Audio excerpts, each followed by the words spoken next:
So today we want to understand projection, which is a common defense mechanism that we see in romantic relationships or couples. So imagine this, you've been in a good relationship for a couple of years now. You're happy, you're satisfied, and you still find your partner very attractive. But then one day you have an unusual encounter, whether it's at the supermarket or at the bank or at your workplace, in your neighborhood. And during your interaction, you find yourself experiencing these intense feelings of attraction towards that person. And it makes it quite awkward for you. So the encounter ends and you're making your way back to your partner. But as you do that, you find yourself putting in a lot of effort, trying to ignore those feelings, trying to suppress them, trying to push them away. And the reason you're doing that is because your moral authority or your moral compass has been activated and you're responding to it. Everyone has one. It varies from person to person. We have a part of our mind, the conscious part, that is responsible for dictating to us what is wrong and what is right. And right now, your moral authority is telling you that you are not supposed to be having feelings for someone else other than your partner.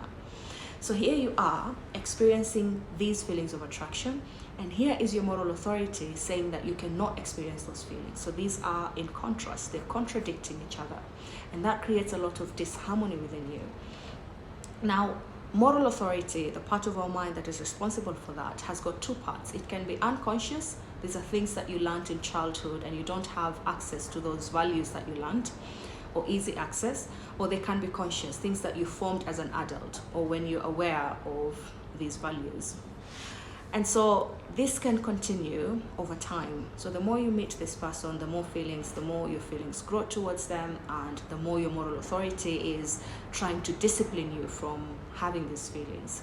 So it can bring a lot of discomfort, it can make you even feel distressed, it can even be a source of anxiety. It can distract you from your work, it can keep you up at night, it can just make things difficult for you. Now, one thing that the mind does for us when we are under stress, when we're under distress, when we're anxious, or when we're feeling attacked, is that it's going to find a way to protect you, to comfort you, to relieve you from the misery that you're experiencing.